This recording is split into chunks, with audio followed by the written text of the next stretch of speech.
ሰው ወዳጆቼ ሆይ ለምንድነው የታምራት የማይሆንለት? ሁሉን ነገር ለአጋንንት ሰጥቷል። የታምራት መንገድ መለኮታዊ ጣልቃ ገብነትን መለማመድ ተለማመድ። ድንገት የሆነ ነገር ሲሆን ከጨለማው ጋር አታያይዝ። ድንገት የሆነ ነገር ሲሆን አያቴ የሞተችበት ወር ነው 7ኛው አክስቴም በዚህ ወር አብዳለች። ስለዚህ ታምራት መንገድ መለኮት በህይወቴ ጣልቃ ይገባል የሚል እምነት አምናለሁ በሉሲ።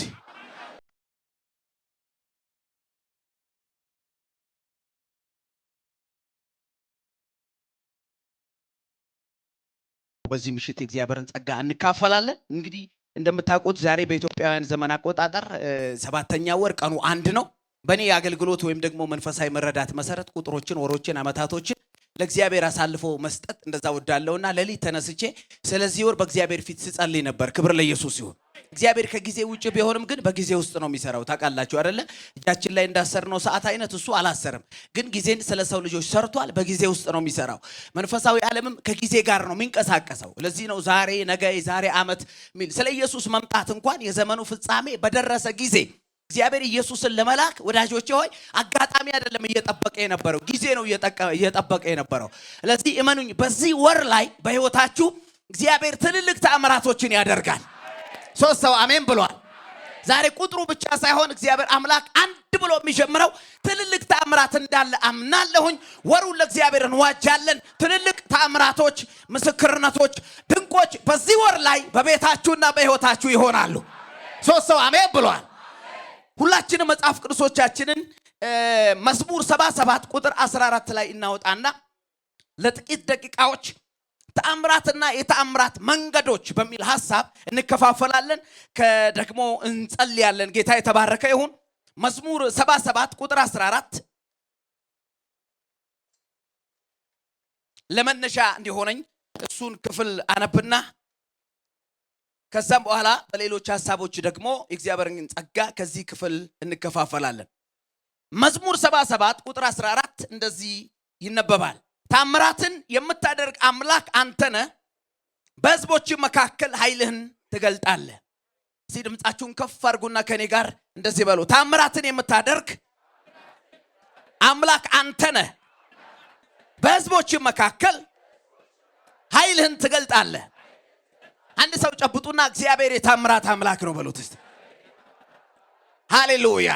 መጽሐፍ ቅዱሳችን ስለ እግዚአብሔር ማንነት፣ ስለ እግዚአብሔር ባህሪ ሲናገር እግዚአብሔር የታምራት አምላክ እንደሆነ ይናገራል።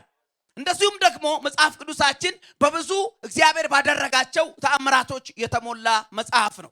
እንደውም አንድ እግዚአብሔር ሰው ስለ እግዚአብሔር የተአምራት ታሪክ በእግዚአብሔር ቃል ውስጥ ሲናገር አንድ ሰው መጽሐፍ ቅዱስ ላይ ያሉ ተአምራቶችን ባይቀበልና መጽሐፍ ቅዱሱን ከታምራት ውጪ ያሉ ታሪኮችን ለማጥናት ቢፈልግ እና መጽሐፍ ቅዱሱን አንስቶ ተአምራት ያለባቸውን ገጾች እየገነጠለ ተአምራት የሌለባቸውን ገጾች መጽሐፉ ላይ ቢተወው መጨረሻ ላይ እጁ ላይ የሚቀረው ከቨሩ ብቻ ነው ብሏል። ምክንያቱም እያንዳንዱ ገጽ፣ እያንዳንዱ ታሪክ በእግዚአብሔር ተአምራት የተሞላ ስለሆነ፣ ስለዚህ በሙሉ በእምነታችን እግዚአብሔር የታምራት አምላክ እንደሆነ እናምናለን።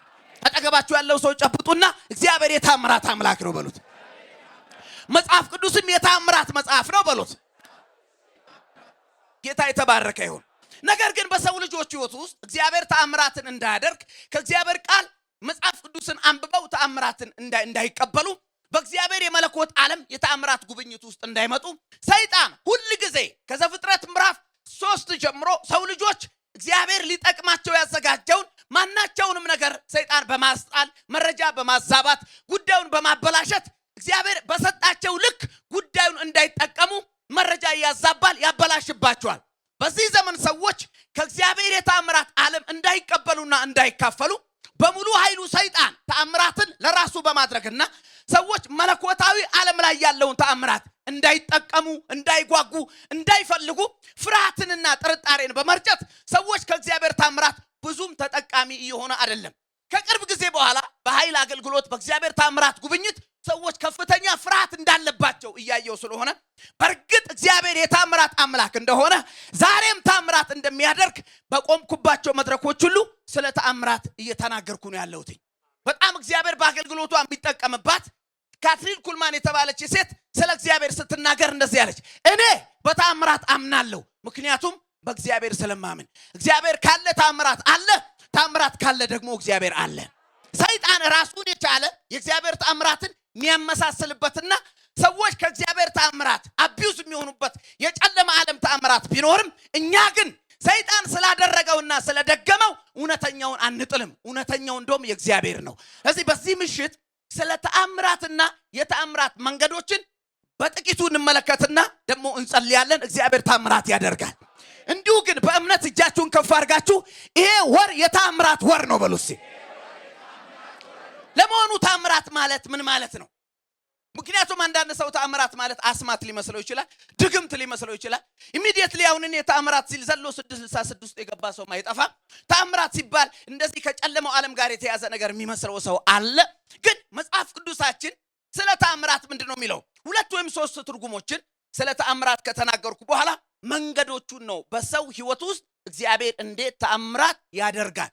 እናንተ ሁላችሁ ከቤታችሁ ከመስሪያ ቤት ካላችሁበት ቦታ መቼም ጧት ጀምሮ እዚህ የነበረ ሰው የለም ጥቂት ከሙሉ ጊዜ አገልጋዮች ውጪ ሁላችንም ወደዚህ ያመጣነው ወደዚህ በሚያመጣን መንገድ ነው አይደል እንዴ?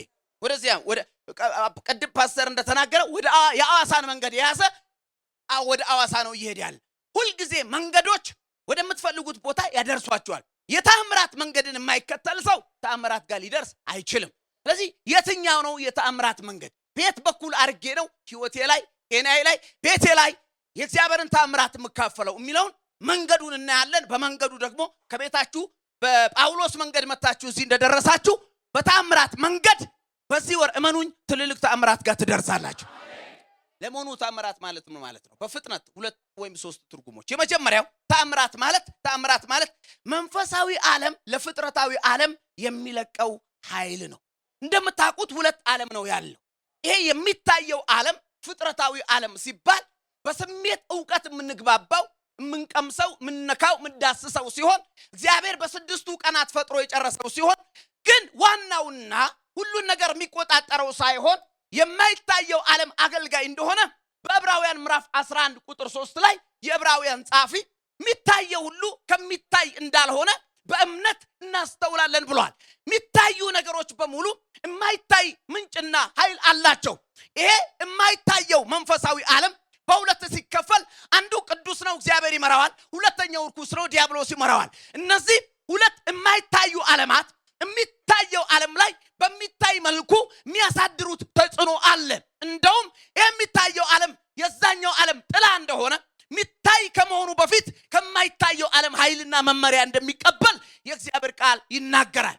አንድ ጊዜም ለመናገር ሞክሬያለሁ። ህይወት በዚህ በሚታየው በፍጥረታዊ ዓለም ላይ ተጀምሮ የሚያልቅ ሳይሆን ከማይታየው ዓለም የሚመጣ የማይታየው ዓለም ተጽዕኖ ነው። ድልም ውርደትም ክብርም ሽንፈትም ማግኘትም ማጣትም መታመምም መፈወስም የሚታየው ዓለም ላይ የሚጀመር ጉዳይ አይደለም። ተአምራት ከማይታየው ዓለም በሚታየው ዓለም ላይ ሲለቀቅ የሚታየው ዓለም የማይታየው ዓለምን ሲያስተናግድ የሚታይ ነገር ሲሆን እኛ እሱን ተአምራት እንለዋለን። ተአምራት ማለት ያ ማንዳስሰው ዓለም እግዚአብሔር ያለበት ዓለም የማይታይ ዓለም ይለቀቃል። ፈውስ አይታይም፣ ነገር ግን የሚታየው ኩላሊትህ ያስተናግደዋል። ፈውስ አይታይም፣ የሚታየው ጨጓራ ያስተናግደዋል። ራሱ ፋይናንስ አይታይም፣ የሚታየው አካውንት ያስተናግደዋል። የማይታየው ነው የሚታየው ላይ ተጽዕኖ የሚያሳድረው። ተአምራት ማለት ከማይታየው ዓለም የሚታየው ዓለም ላይ የሚለቀቅ ነው። በደንብ አጥብቄ ለመናገር የምሞክረው እንደ አማኝ በክርስቶስ ኢየሱስ እንዳመነ ሁላችን በክርስቶስ ኢየሱስ አምነን ስንድን የመጀመሪያ ጊዜ እኔ እንደሱ አይነት እድል አላጋጠመኝም። ወይም ደግሞ ጌታ ኢየሱስን የምትቀበሉ ሰዎች ወደፊት መታችሁ እጃችሁን ዘርጉ እንደተባለው አይደለም። አንዳንድ ሰዎች እንደው መቼ ነው ጌታን የተቀበልከው ሲሉ ለማስረዳት ይቸግረኛል። ምክንያቱም ከልጅነቴ ጀምሬ ጌታን ስለተቀበልኩ። ግን ጌታን የሚቀበሉ እንግዳ ሰዎች ወደፊት ኑ ተብለው እጃቸውን ዘርግተው ሰባኪው ሲናገር ሰምታችኋል። ዓለምን እክዳለሁ፣ ከዛስ ሰይጣንን እክዳለሁ፣ ከዛስ ራሴን እክዳለሁ ብለው ሲጨርሱ ወዲያው አሁን የእግዚአብሔር ልጅ ሆነሃል ይላቸዋል። አዲስ ፍጥረት ሆነሃል ይላቸዋል። ሰውየው ስታዩት ወደዚህ ሲመጣ የሚገርማችሁ ነገር አጭር ሆኖ መጥቶ ጌታን ሲቀበል ወዲያው እኮ አይረዝም፣ ጆሮ አያድግም እኮ ሰውየው። ጤም ያለው ቀላቀላ ያለው ደግሞ ሌላ ነገር አይሆንም። አዲስ ፍጥረት የተከናወነ ነገር አለ። ሰውየው ተፈጥሮ ለውጧል። ተመልከቱ እንግዲህ በአንድ ጊዜ እዚህ ከቆመበት ወጥቶ ፍጥረታዊ ሰው ነበረ፣ መንፈሳዊ ሰው ሆኗል። ምንድነው የተካሄደው? የሚታየው ዓለሙ ላይ ምንድነው የተካሄደው? ምንም። እጁም እግሩም መኖር ጀምሯል። የማይታየው ዓለም ነው በሰውየው ሕይወት ውስጥ የተከፈተው። ሲመለስ ከበደ ሆኖ መጥቶ አየለ ሆኖ አይመለስም። የሚገርማችሁ ነገር አጋንንት ካወጣለት ስሙን ልንቀይርለት እንችላለን። እንደመጣ የሚመለስ ፍጥረታዊ ዓለም ላይ ምን ሆንኩ ብላችሁ ምንም ልትሉት አትችሉም። ሰውየው ከሚታየው ዓለም የሚገርማችሁ ወጥቶ መጀመሪያ ፍጥረታዊ ሰው ማለት ምን ማለት ነው? የተፈጠረ በቃ አለቀ። ከእናቱ ወድ እንደተፈጠረ አለቀ። ሌላ ምንም ዴፊኒሽን የለውም። ለመንፈሳዊ ዓለም እንግዳ ነው የሰውዬ።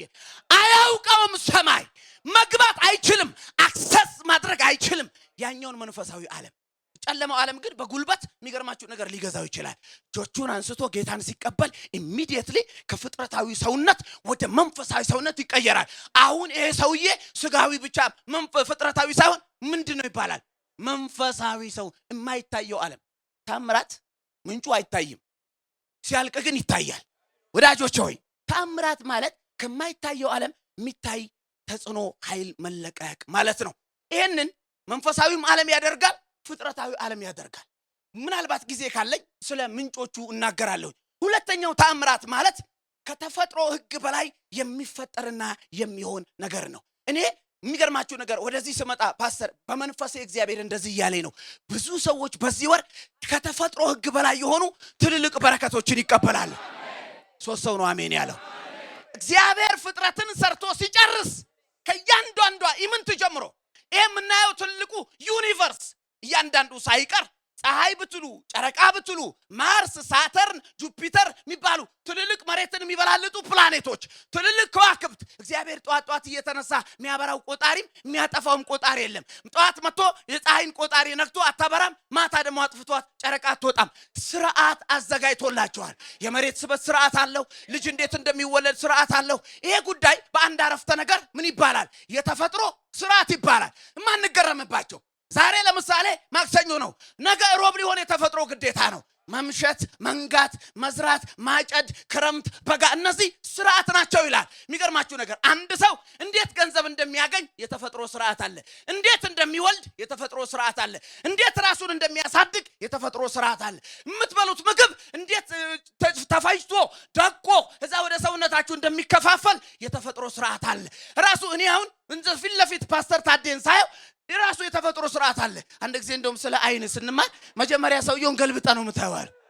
የአይን ዶክተሮች ልትረዱኝ ትችላላችሁ። ተመልሶ እኔ ጋር ሲመጣ እያንዳንዱ ጥቁሯ፣ ነጯ፣ ቀዩ እጁ ያለው የብሬን ሲስተማችሁ ሁሉ እያንዳንዱ ነገር እግዚአብሔር በፈጠረው በተፈጥሮ ስርዓት ነው የሚሄደው። የሚገርማችሁ ነገር ሊነጋ ሊመሽ፣ ለማግኘት ለማጣት ስርዓት አለው።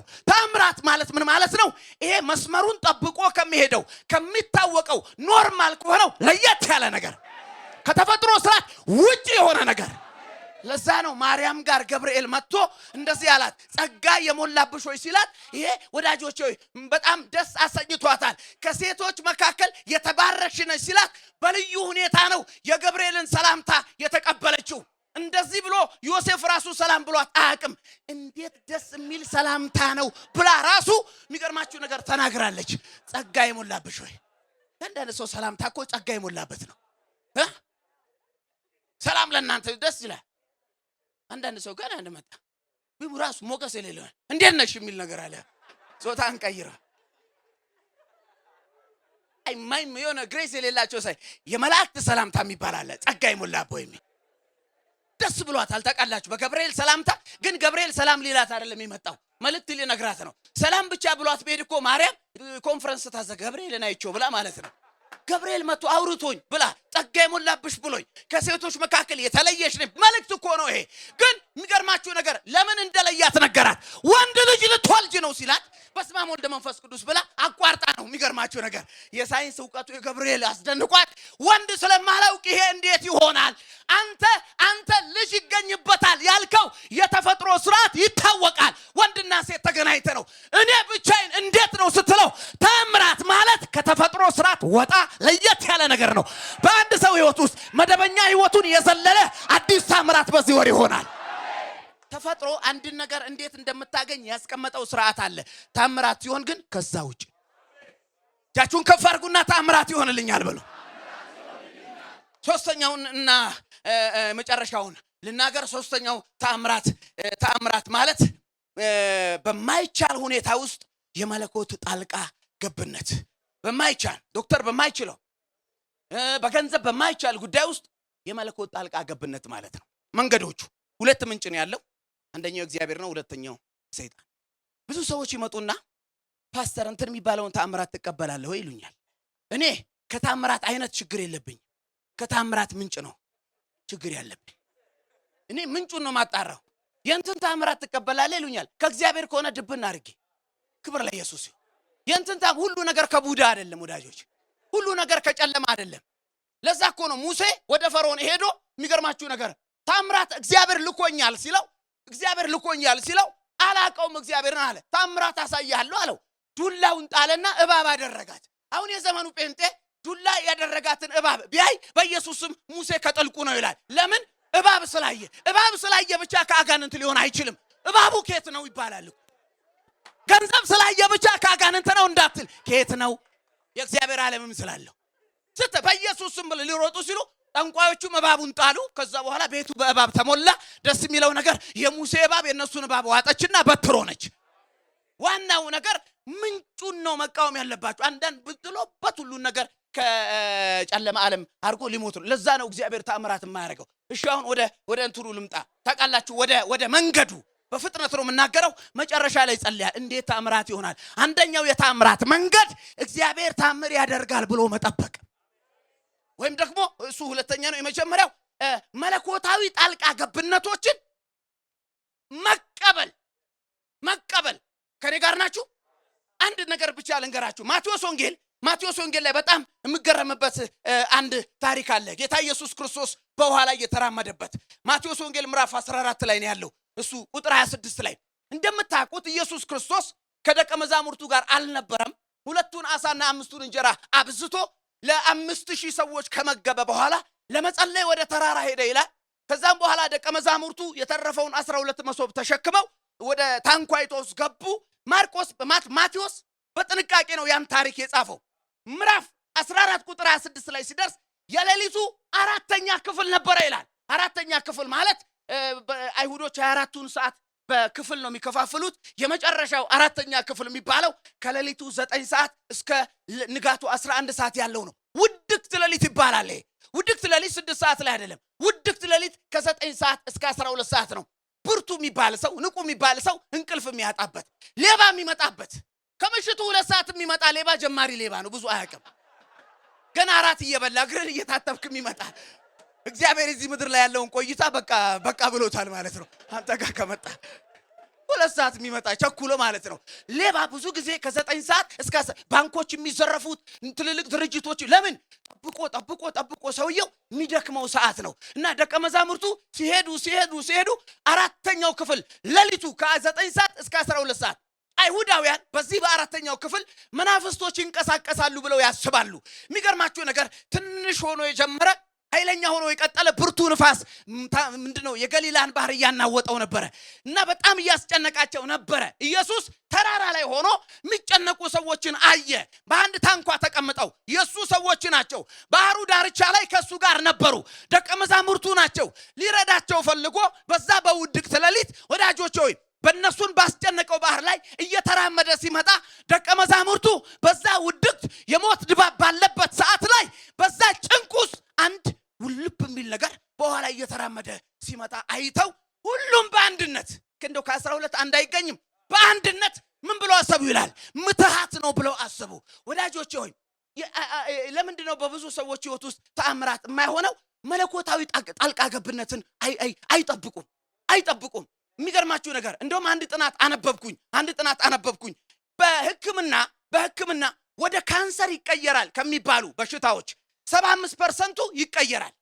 ለምን መሰላችሁ? ሰውየው እዚህ ጋር የሚያበጣ ነገር አለብህ ወደ ካንሰር ሊቀየር ይችላል ብሎ ከሰማ ቀን ጀምሮ በየቀኑ መቼ ወደ ካንሰር እንደሚቀየር ነው የሚጠባበቀው።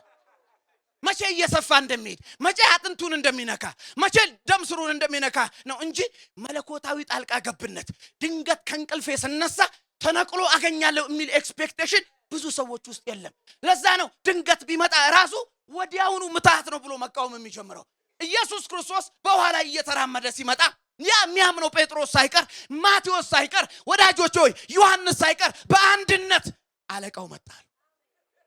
ቅድም ንፋሱን ላከ፣ የሌሊቱ ምድብተኛ መንፈስ ቅድም ንፋሱን ላከ፣ አልገባ አልነው፣ ሊጨምረን አሁን ራሱ መጣ።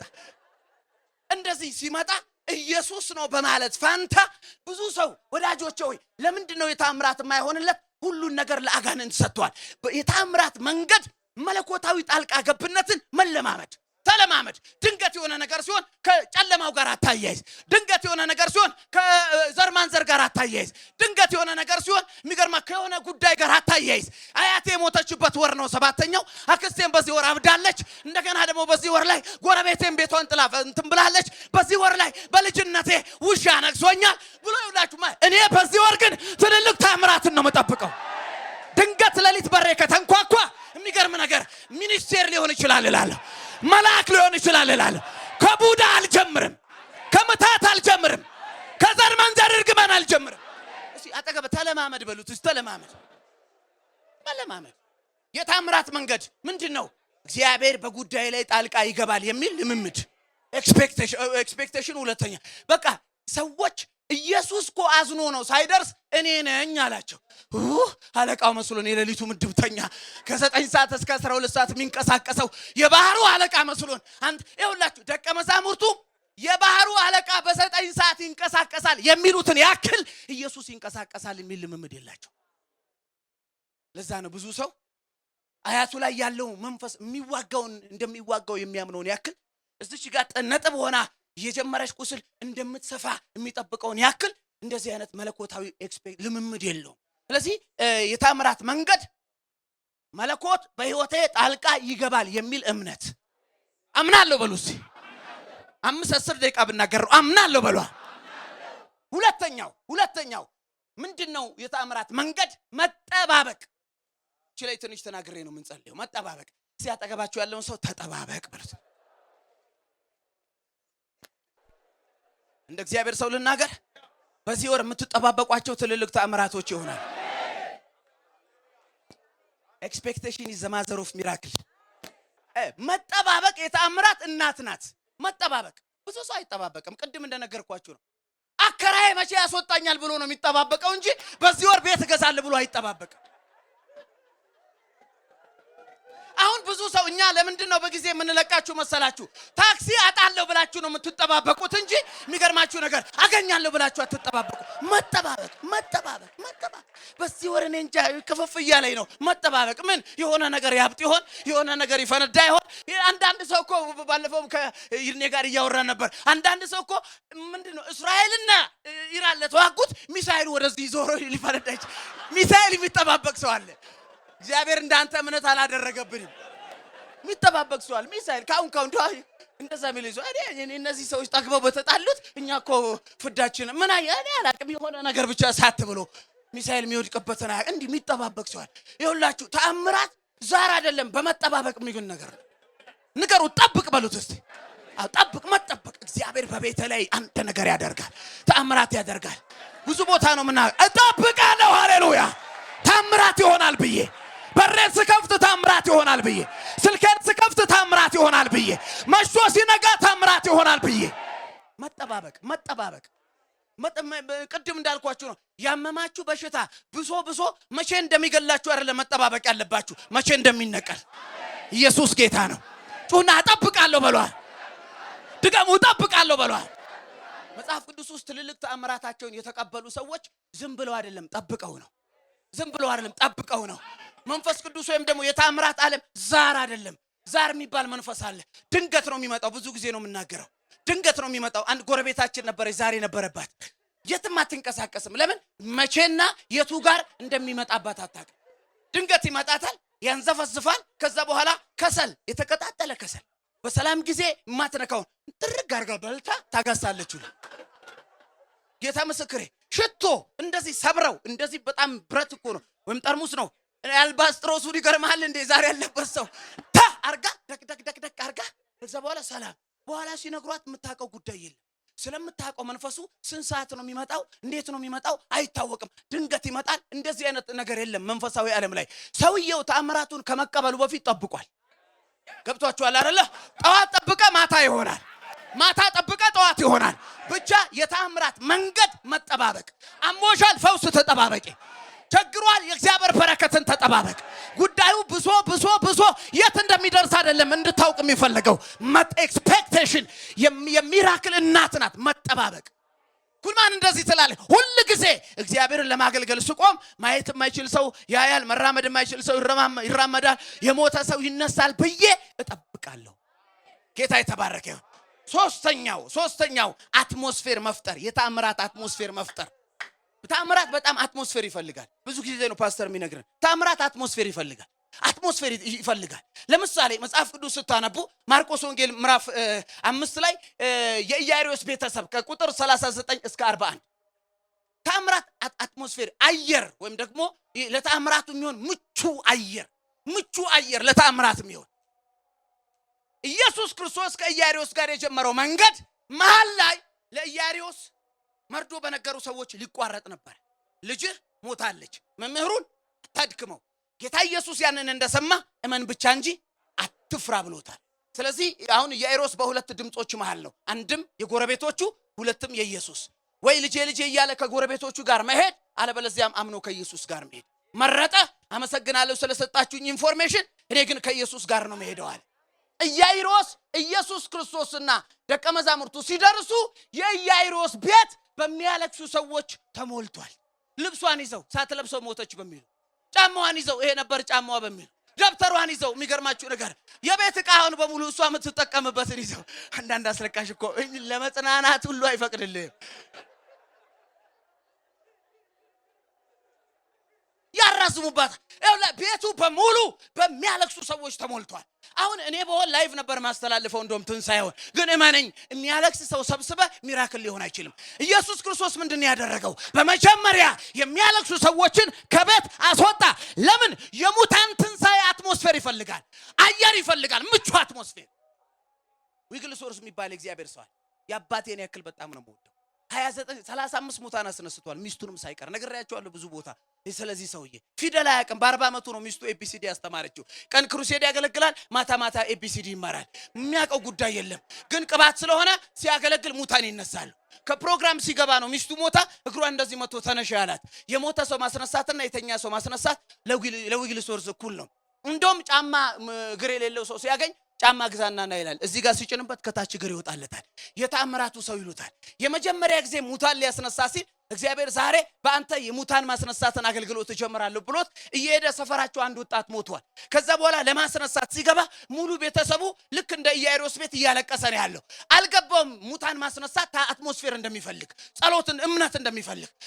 ዘርበሉ ላስነሳው ነው ሲል ምኑን የሞተውን ሰውዬ ከዛ በኋላ አይ ሰው ያሟል፣ አረ ያዙት፣ አረ 911 ይደወል። ተመልከተ። ከዛ ጠጋ ሲል ሰው የሆነ ሰው በጣም ተፈታተነ። መጽሐፉን ያነበብኩት ተፈታተነኝ አለ። ጥጡን ከዚህ ውስጥ ሳወጣ፣ ጆሮን ከዚህ ውስጥ ሳወጣ፣ የኔ ወንድም ስለ ሙታን መብት ግን ታውቃለህ? አንቀጽ 40 ምናምን የሚለውን ታውቃለህ? ሙታን መብት እንዳላቸው ዝም ብለው በስነ ስርዓት የመቀበር መብት እንዳላቸው ታውቃለህ? መብቱን እየተጋፋ እንዴት ላስነሳው ሰውየውን መንፈስ ቅዱስ አስወጣው አለኝ። ይሄ ካልወጣ ሊነሳ አይችልም ወይ ተያይዘው ካልሞቱ በስተቀር። አንዳንድ ሰው እንኳን ታምራት በቤት ሊፈጥር የሚገር ጉዳዩ ነው የሚያባብሰው። አትሞስፌር ይፈልጋል። የሚገርም ነገር አትሞስፌር ይፈልጋል። አስወጣውትና ከዛ በኋላ በልሳን ጸልዬ ሰውየውን ብድግ አድርጌ ከግድግዳ ጋር እያጋጨሁት 7ኛ ላይ ወርውሬ ሳጋጨው ደገፈው አለ። ምክንያቱም ይሄ ሰውዬ ተነሳ፣ እኔና እሱ ወጣን አለ። አስቀድሜ ግን እንዳይነሳ ያደረገውን አስወጥቼ ነው አለ። አትሞስፌር ይፈልጋል፣ አየር ይፈልጋል። ለአንዳንድ ሰው እኮ ልትጸልይለት ስትል ጌታ የተባረከ ልትጸልይለት ስትል ስለ በሽታው ይነግራል፣ ስለ ችግሩ ይነግራል። ከዛ በኋላ ለራስ ነው መጸለይ የሚጀምረው። ብዙ ቦታ ለሰዎች ልጸልይ ሄጄ ለራሴ ጸልዬ ወጥቻለሁ። ጌታ ምስክሬ። ገና ስትገባ ያለው ድባብ የሚገርም ነገር። ሰውየው ሳይሞት ውድድር እየተዘጋጀ ነው። ሰውየው ሳይሞት ዘመድ እየተጠራ ነው። ሰውየው ሳይሞት እንትና ሰምቷል መድከሙን እየተባለ ነው። እዚህ ቤት ውስጥ የታምራት አትሞስፌር ስለሌለ ሞት ያንሻባል። ምክንያቱም ስለ ምስር እየታሰበ ነው፣ ስለ ድንኳን እየታሰበ ነው፣ ዘመድ አዝማር ጋር እየተደወለ ነው። ምክንያቱም አትሞስፌሩ የምንድን ነው? ሰውየው ገና ሳይሞት ገለውታል እነሱ። አስከሬን የት እንደሚቀበር ሁሉ ተናግሯል፣ ስንት ሰዓት እንደሚቀበር። እንዲህ አይነት ታምራት አትሞስፌር ይፈልጋል። አሟል የፈውስ አትሞስፌር፣ ባዶ የማግኘት አትሞስፌር ኢየሱስ ክርስቶስ ምን እንዳደረገ ታውቃላችሁ? እንደገባ አትሞስፌር የማይፈጥሩ ሰዎችን አስወጣ። አባት ገባ ይፈልጋል ልጁ እንድትነሳ፣ እንደገና እናት ገባች ትፈልጋለች፣ ጴጥሮስ አለ፣ ዮሐንስ አለ፣ ያዕቆብ አለ። እነዚህ ሶስት አደገኛ አትሞስፌር ፈጣሪዎች ናቸው። ጴጥሮስ እድል ከሰጠው አሁን የሞተችው አይደል ይላል። አሁን የሞተችው ቀላል ነው ይላል። ሃሌሉያ። ባለፈው 4 ቀን የሆነውን ያስነሳ።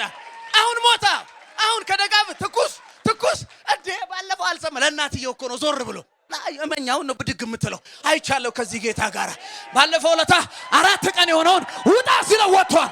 ያንቺ ቀላል ነው።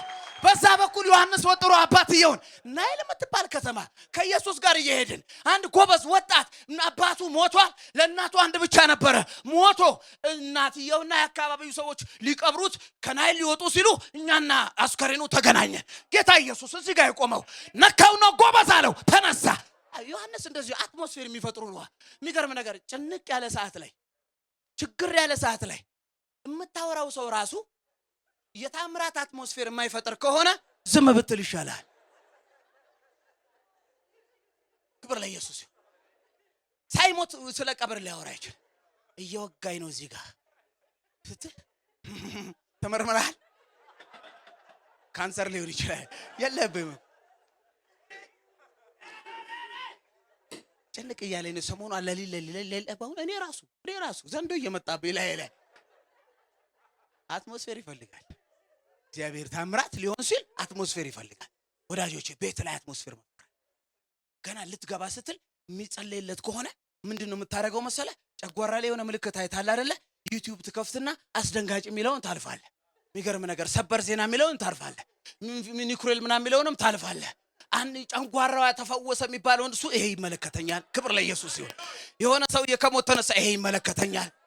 ከካንሰር በሽታ እንደዚህ ይሄ ይመለከት። አትሞስፌር እየፈጠርክ ነው።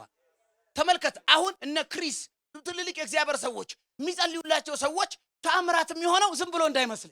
ሰውየው ገና ከሆስፒታል ሪፈር ሲጻፍለት ዋና ጉባኤ አይገባም። እኛ እኮ ነው ዋና ጉባኤ ያስገብተን መከራ ምንበል። ዋና ጉባኤ አይገባም። ዶክተር ትሞታለህ የሚለውን ወረቀት እንደሰጠው እዚህ ጋር ይመጣል። እኔ ስናገር አንተ ምን አለብህ እኔ 3 ቀን ያለኝ ይላል ሰውየው። አሁን ይሄ ሰውዬ እንደ አትሞስፌሩ ምንድነው? ዶክተር የሰጠው ወረቀት እነሱ ጋር ሲመጣ ክሪስ ጋርም ሌላ ጋር ከመድረሱ በፊት ቪዲዮ ይከፈትለታል። አንድ ቀን ቀርቶት ከሞት የተነሳ ሰው ሲመሰክር ሰውየው የኔ 3 ቀን ነው ቀላል ነው ይላል። እንደገና በእምነት 2 ሳምንት ሙሉ ስለ እምነት ተሞልቶ እንደውም ሳነብ ከገቡት ብዙዎቹ እነ ክሪስ ጋር ሳይደርሱ ነው የሚፈወሱት። እምነት አትሞስፌሩ ይፈጠራል። እዚህ ጋር አንድ እግሩ ነው የታመመው አይደለ? ጭራሽ እግር የሌለው እግር የበቃለለት ሁሉ ሲሰማ አረ እኔ ቀላለሁ ይብላል። ልክ ዋና ጉባኤ ላይ ሲገባ አትሞስፌር ተፈጥሯል። ብዙ ምስክርነት ሰምቷል። የሞተ እንደተነሳ ሰምቷል። የማያይ እንዳየ ሰምቷል። ከማህፀን ውጪ የሚገርማችሁ ነገር የወለዱትን ሰምቷል። ምን ማለት ነው? በካንሰር ማህፀናቸው ወጥቶ የሚገርማችሁ ነገር አምነው እግዚአብሔር አዲስ ማህፀን ከቶላቸው ሰምቷል። ሰውየው በቃ ሲደርስ ገና መዝሙር ሲጀመር ማየት የማይችሉ መራመድ የማይችሉ ለምን ቀድሞ የተፈጠረ ሰምታችኋል አይደለ? ሙሉ ቀን ስለ ሚሳኤል ሲሰማ ያዋለን ሰው፣ ሙሉ ቀን ስለ ዕዳ ሲሰማ ያዋለን ሰው፣ ሙሉ ቀን ሲጨቃጨቅ ያዋለን ሰው በ2 ደቂቃ ማነቃቃት ለኢትዮጵያውያን አገልጋዮች ብቻ የተሰጠ ጸጋ ነው። እየረዳን ነው። ክብር ለሱ። እውነቴን እኮ ነው የምልህ። ማአት ነገር እኔ አሁን ሰዎች ቤት ልጸልይ ሲሄድ ምን እንደማረግ ታውቃላችሁ? ከ2 እና ከ3 ቀን በፊት ነው የምናገረው። ድንገት የሚሄድበት ቀን የለም። ምን እንደማረግ ታውቃላችሁ? ዜና ዝጉ፣ ቢቢሲ ዝጉ፣ አልጀዚራ ዝጉ፣ ፌስቡክ ዝጉ። ኢየሱስ ጌታ ነው። ምንም ነገር ዝጉ። እንትን የሚባለው መዝሙር ትከፍታላችሁ። እንትን የሚባለው እኔ ራሴ ልኬ የሚገርማችሁ ነገር እኔ የምሰብክባቸው ልኬ እንደዚህ ካደረጋችሁ በኋላ ከ3 ቀን በኋላ እመጣለሁ እላለሁ። 3ኛው ቀን ሲሄድ ወንድሜ ሴትዮዋ በልሳን እየጸለየች ነው የምትጠብቀኝ። አሁን አትሞስፌር ተፈጥሯል። እዛ ቤት አንድ ነገር ይሁን ለማለት ይቻላል። አለበለዚያ ለነሱ ልጸልይ ገብተህ እዝን ብለህ ለራስህ ጸልየህ እንዴት ነው ጌታ ሆይ ነገሩ ብለህ ከዛ በኋላ ጨንቆ ነው የምትወጣው። አጋብተውብህ አትሞስፌር አጠገባችሁ ያለ አትሞስፌር ፍጠር በሉት እስቲ። አመቱን ሙሉ ዝም ብዬ ደከምኩ ይኸው 7ኛ ወር ደረሰ እምትል ከሆነ የሐዘን አትሞስፌር ነው። ክብር ለኢየሱስ ይሁን። አሻግሮኛል። በዚህ ወር ታምራት ይሆናል። አትሞስፌር ፈጥራል። ክብር ለኢየሱስ ይሁን። አሁን ቅባት ሊለቀቅ ሲል ያገኛል። አንዳንድ ሰዎች ቤት ያለ የሐዘን አትሞስፌር ወጣ። የሚያለቅሱ የሚያጉረመርሙ የሚጨነቁ እንዴት ልንሆን ነው በምን በኩል ነው የሚሉ የሐዘን አትሞስፌር የሚፈጥሩ ወጡ ከህይወታችሁ ወጡ ከህይወታችሁ። ቤታችሁ በክብሩ ደመና ተሞላ። ቤታችሁ በክብሩ ደመና ተሞላ። እግዚአብሔር የአትሞስፌር አምላክ እንደሆነ ያወቅኩትኝ በብሉይ ኪዳን እንኳን ነገ በሰፈራችሁ መካከል አልፋለሁ አለና እግዚአብሔር እንደዚህ አድርጉ፣ ሰፈራችሁ የተጸዳ ይሁን፣ እናንተ መሻወሩ ሰዱ አለ እግዚአብሔር። አንድ ቆሻሻ ነገር እንዳላይ ህዝቡ በሙሉ የሚገርማችሁ መታጠብ ሲጀምር፣ የሻወር መውሰድ ሲጀምር፣ መንገድ ማጠብ ሲጀምር፣ እስራኤላውያን እንደዛ ሲያደርጉ ጎረቤቶቻቸው አንድ ነገር ይገባቸዋል፣ አምላካቸው ነገ ይመጣል። በምን አወቁ? በፈጠሩት አትሞስፌር። ክብር ለኢየሱስ ይሁን። ተአምራት እንዲሆንላችሁ ከፈለጋችሁ መጀመሪያ ተአምር የሚሆንበትን ምንም ነገር ይሁን ዶክተር ልክ ነግሮሽ በቃ መውለድ አትችይም ብሎሻል አይደለ? ከዛም በኋላ ሐዘኑን ትተይና መውለድ አትችሉም የተባሉ ሰዎችን ምስክርነት እየከፈትሽ የመውለድ አትሞስፌር ትፈጥራለሽ ማለት። እልም ያለ ዕዳ ውስጥ ነው ያለው አይደለ? እልም ያለ ኪሳራ ውስጥ ነው ያለው አይደለ?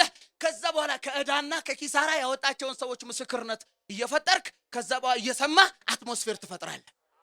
አንዳንድ ሰው እኮ ድንገታውን የሆነ ነገር ቢሆንለት ቅድም እንደነገርኳችሁ ካጋንንተ ነው ብሎ የሚተዋል። ሁለተኛ የሚጠባበቀው ራሱ ሌላ ጉዳይ ነው። እግዚአብሔር ህዝቤ የታምራት አትሞስፌር ይፍጠር አደርጋለሁ ብሎኛል። የመጨረሻው አብረን እንድንጸልይ የመጨረሻው የታምራት መንገድ ሐዋርያት ሥራ ምዕራፍ 4 ቁጥር 30 ነው። ምንድነው እሱ? ለታምራት መጸለይ። እንደዚህ የሚል ቃል አለ። ጠሯቸው ምዕራፍ 4 እንደምታውቁት 3 ላይ ያ ሰው ከመራመድ የማይችለው በኢየሱስ ስም ተነስቷል። ከተማይቱ ተሞልታለች በኢየሱስ ዝና። ፈሪሳውያንና ሰዱቃውያን እንደገና ኢየሱስን ለማስገደል እንደተማከሩ በደቀ መዛሙርቱ ላይ ተማክረዋል። እነዚህ ሁለት ፈጽሞ ማይገናኙ ግን ወንጌል ጉዳይ ላይ ይገናኛሉ። ለማጥፋት ወንጌልን ተገናኝተው እንዴት ብናደርግ ይሻላል? ልንሰውረው ማንችል ተአምራት ሆኗል። ምን እናርግ ብለው ሲማከሩ እንጥራቸው፣ እንገስጻቸው፣ እንግረፋቸው፣ እናስጠንቅቃቸውና ሁለተኛ በዚህ ስም እንዳትናገሩ ብለን እናባራቸው አሉ። ጠሯቸው፣ መቷቸው፣ ገረፏቸው። ከዛ አስጠነቀቋቸውና ወጡ። ሲወጡ ስለ ክርስቶስ መገረፍን መመታታቸውን እንደ ሙሉ ደስታ ቆጥረው የሚገርም ጴጥሮስ እዚህ ጋር መጥቶ ሲል ዮሐንስ ያንተ አንድ ነው እኔ እዚህ ጋር መጥተውኛል የበለጠ በተመታው እየቀኑ ታድለ እያሉ ሰለብሬት አድርገው ገቡ። አሁን በተሰበሰቡበት ፈርተዋል፣ እንዳትናገሩ ተብለዋል። ሰብሰብ ባሉና ክብ ሰርተው መጸለይ ጀመሩ። አንድ በፍጹም ግልጽነት እንድንናገር ስጠን ዛቻ ስላለ። ሁለት እኛ ስንናገር አንተ ፈውስ። ሶስት በቅዱሱ ብላቴና ድንቅና ተአምራት ይሁን ብለው ጸለዩ። አጠገባቸው ያለውን ሰው ለተአምራት ጸልይ በሉ። ለተአምራት ይጸልያል። ተአምራት በቤቴ ላይ፣ ተአምራት ጤናዬ ላይ፣ ተአምራት አካውንቴ ላይ፣ ተአምራት ስራዬ ላይ፣ ተአምራት ልጆቼ ላይ አድርግ ብለህ ስትጸልይ ትልልቅ ሱፐርናቹራል የሆኑ ተአምራቶች በቤትና በህይወት ላይ ይሆናሉ። የተቋረጡ ነገሮች ይቀጥላሉ። የታመሙ ሰዎች ይፈወሳሉ። እንደ እግዚአብሔር ሰው በዚህ ምሽት አንድ ትንቢት ነግራችኋለሁ። በህይወት ዘመናችሁ ኤክስፒሪየንስ አርጋችሁ ማታቋቸው ትልልቅ የተአምራት ጉብኝቶች በዚህ ወር ያገኟችኋል። አንድ ሰው ለተአምራት እጸልያለሁ ይበል እስቲ። በርን ትዘጋለህ። ከዛም በኋላ እንዲህ ብለህ ትጸልያለህ። በተአምራት አምናለሁ፣ በቤቴ ላይ በጤናዬ ላይ ተአምራት ይሁን። ይኸውላችሁ ምዕራፍ 4 ላይ ለተአምራት ጸለዩ። ምዕራፍ 5 ላይ ጠሯቸው። እየሰበኩ እያለ አገኟቸው፣ አሰሯቸው፣ ክፍል ውስጥ አስገብተው ቆልፈውባቸው ሄዱ። ሌሊት ላይ እነዚህ የታሰሩ ሰዎች ዝም ብለው ሰዎች አይደሉም፣ ለተአምራት የሚጸልዩ ናቸው። መልአክ መጣ፣ በሩን ከፈተው፣ ውጡ አላቸው። እነሱ ሌሊቱን ወጡ። ጠዋት ላይ መቅደስ የሚገባውን ሰው እየሰበኩ እነዛኞቹ ስቲል እንደታሰሩ ነው የሚያውቁት። ተሰብስበው ምን እናርጋቸው? እንግረፋቸው፣ እናስጠንቅቃቸው፣ ከዛ በኋላ አስፈራርተን እንልቀቃቸው ሲሉ እነሱ ኦሬዲ ሌሊት ተለቀዋል። ለምን? በተአምራት ነው የሚያምኑት እነሱ። በጥንቃቄ ሄደው በሩን ከፈቱ፣ ውስጥ የሉም ይላል። ለምን? ውስጥ ያሉት በተአምራት የሚጸልዩ ነው። ጴጥሮስ ዝም ብሎ አይደለም በጥላ የሚፈውሰው። ሰብሰብ ሲሉ ስለ ተአምራት ይጸልያል፣ ሲያልፍ ጥላው ይፈውሳል። በ16 የሮም ፓራ ኮማንዶ እጅና እግሩ ታስሮ የሚገርማችሁ ነገር ሰንሰለት ከእጁ እየወደቀ እንደ ግድግዳ የሆነ እንጨትና ብረት አውቆ እየተከፈተለት ያመልጣል። ለምን? ለተአምራት ይጸልያል። ለተአምራት የሚጸልዩ ሰዎች ህይወታቸው በተአምራት የተሞላ ነው። ለሰው ቢናገሩ እንኳን ሊያምኑ እስከማይችሉ ድረስ ሱፐርናቹራል የሆኑ ትልልቅ ተአምራቶች እግዚአብሔር ያደርግላቸዋል። እስቲ እጃችሁን ከፍ አድርጉና ለተአምራት እጸልያለሁ በሉ። እግዚአብሔር ቤቴ ላይ፣ ጤናዬ ላይ፣ ልጆቼ ላይ፣ ዘመኔ ላይ፣ በዚህ ወር ላይ፣ በዚህ ዓመት ላይ ትልልቅ ተአምራቶችን ያደርጋል ሲለ መጨረሻ በተአምራት አምናለሁ በሉ። አንድ ሰው ጨብጡና በተአምራት ስለማምን ስለ ተአምራት ልጸልይ ነው በሉት። የተአምራት ዓላማዎችን ሌላ ጊዜ እናገራለሁ። ግን የተአምራት መንገዶች አንደኛ ማመን ተአምር ይሆናል ብሎ ማመን፣ ክብር ለኢየሱስ ይሁን። ሁለተኛ መጠባበቅ፣ በዚህ ወር ትልልቅ ተአምራትን መጠባበቅ። ሶስተኛ አትሞስፌር መፍጠር። አራተኛ መጸለይ። አራተኛውን አሁን እናደርጋለን። ቀኑ አንድ ነው እንዳትረሱ። ከፊታችሁ ባሉ 30 ቀናት በዚህ በሰባተኛ ወር አይታችሁ ሰምታችሁ የማታውቁት አንድ ተአምራት በራችሁን ያንኳኳል። ለማን እንደምናገር አላቅም። በመንፈስ እግዚአብሔር እንደዚህ ይለኛል። ሰማያትን ከፍታለሁ አለኝ። አለትን ሰነጥቃለሁ አለኝ። ከሩቅ ምድር ተአምራትን አመጣለሁ አለኝ። ቤታችሁ፣ ህይወታችሁ፣ ኑሯችሁ በኢየሱስ ስም በትልልቅ ተአምራት ይሞላል። እዳ የሚከፈልለት ሰው አለ። የማይድን በሽታ የሚለቀው ሰው አለ። የተዘጋ በር የሚከፈትለት ሰው አለ። ለአንድ ሰው አለኝ እግዚአብሔር ተአምራትን በላዩ ላይ እንደ ጠል አዘንባለሁ አለ።